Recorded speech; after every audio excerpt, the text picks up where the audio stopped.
2024 लोकसभा चुनाव में एक बार फिर प्रधानमंत्री नरेंद्र मोदी हैट्रिक लगाने की तैयारी कर रहे हैं, प्लानिंग कर रहे हैं। लेकिन एक चौंकाने वाली खबर सामने आई है जिसने बीजेपी आलाकमान को भी हैरान कर दिया और प्रधानमंत्री नरेंद्र मोदी के करियर पर भी सवाल उठने लगे हैं। मांग उठी है कि अब प्रधानमंत्री की कुर्सी पर नरेंद्र मोदी नहीं बल्कि गृह मंत्री अमित शाह को बिठाया जाए। और जब से यह बात सामने आई है उसके बाद से प्रधानमंत्री नरेंद्र मोदी के चेहरे से हवाइयां उड़ी हुई हैं। उन्हें उम्मीद थी कि गुजरात के सीएम रहते उन्होंने हैट्रिक लगाई थी तो अब पीएम पद पर भी वो हैट्रिक लगाएंगे। लेकिन एक ऐसे मसले पर आवाज बुलंद हुई है कि अब प्रधानमंत्री नरेंद्र मोदी को उनकी कुर्सी पर ही खतरा नजर आ रहा है और यह मांग उठी है छत्तीसगढ़ से। छत्तीसगढ़ के नए नवेले उप मुख्यमंत्री टीएस देव ने यह मांग करते हुए कहा है कि प्रधानमंत्री की कुर्सी पर इस बार अमित शाह को बैठाया जाए, प्रधानमंत्री नरेंद्र मोदी को ना बनाया जाए। और यह मांग क्यों उठी है इस पर बात करेंगे, साथ ही बात करेंगे कि क्यों टीएस देव आखिर बीजेपी के अमित शाह के पक्ष में खड़े हुए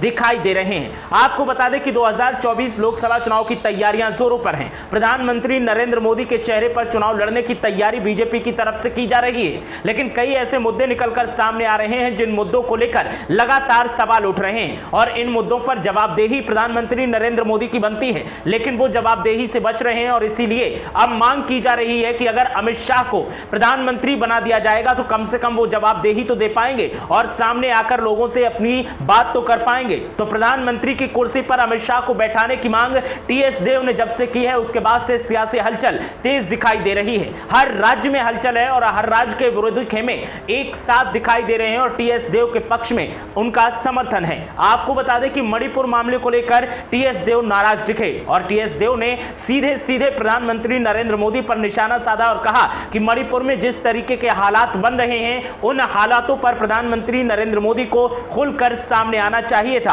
और बयान देना चाहिए था। लेकिन अब तक प्रधानमंत्री नरेंद्र मोदी ने इस पर मुंह नहीं खोला है बल्कि उनकी पार्टी के अलग अलग नेता इस मामले पर बयानबाजी कर रहे हैं और विरोधी दलों के शासित राज्यों को सामने लाकर उनके आंकड़े गिनवाकर मणिपुर पर अपनी जान बचाने की कोशिश कर रहे हैं। ऐसे में टीएस देव ने कहा कि अगर अमित शाह को प्रधानमंत्री की कुर्सी पर बैठा दिया जाए तो फिर अमित शाह जवाबदेही भी बताएंगे और इसके अलावा मणिपुर मामले में वो तुरंत एक्शन भी लेंगे। अमित शाह गृह मंत्री हैं, उनके हाथ में ताकत है लेकिन उनको भी प्रधानमंत्री नरेंद्र मोदी से इजाजत लेनी पड़ती है कोई भी एक्शन लेने से पहले। इसीलिए अगर अमित शाह के हाथ में पावर होगी, प्रधानमंत्री की ताकत होगी तो फिर वो एक्शन भी लेंगे और जवाबदेही भी वो तय कर पाएंगे।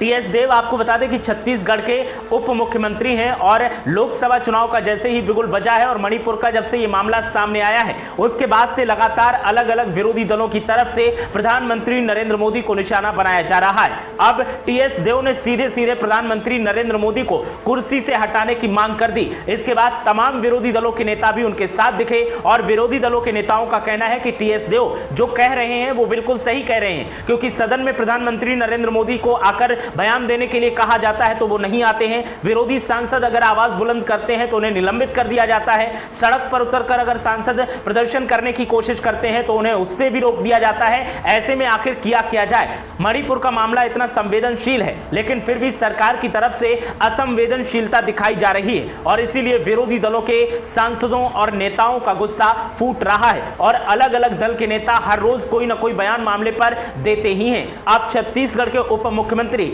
टीएस देव ने जिस अंदाज में प्रधानमंत्री की कुर्सी से नरेंद्र मोदी को हटाने की मांग की है उसके बाद से खलबली मची हुई है और अमित शाह के हाथ में कमान देने की उन्होंने मांग की है। आपको बता दें कि टीएस देव का यह बयान सामने आया तो कई लोगों को ऐसा लग रहा था कि 2024 में प्रधानमंत्री का चेहरा नरेंद्र मोदी नहीं अमित शाह को बनाए जाने की मांग की जा रही है, लेकिन ऐसा नहीं है। प्रधानमंत्री नरेंद्र मोदी ही 2024 में बीजेपी की तरफ से प्रधानमंत्री पद के चेहरा होंगे। लेकिन मणिपुर मामले को लेकर टीएस देव का गुस्सा फूटा है और उन्होंने सीधे सीधे प्रधानमंत्री की कुर्सी से नरेंद्र मोदी को हटाने की मांग कर दी और अमित शाह के हाथ में कमान देने की मांग की है। टीएस देव ने जो मांग की है, क्या आप इससे सहमत हैं? क्या वाकई जवाबदेही से प्रधानमंत्री नरेंद्र मोदी बच रहे हैं? क्या अमित शाह के हाथ में कमान आएगी तो वो जवाबदेही तय कर पाएंगे? क्या वो सख्त एक्शन ले पाएंगे? आपकी राय क्या है? हमें कमेंट करके जरूर बताएं।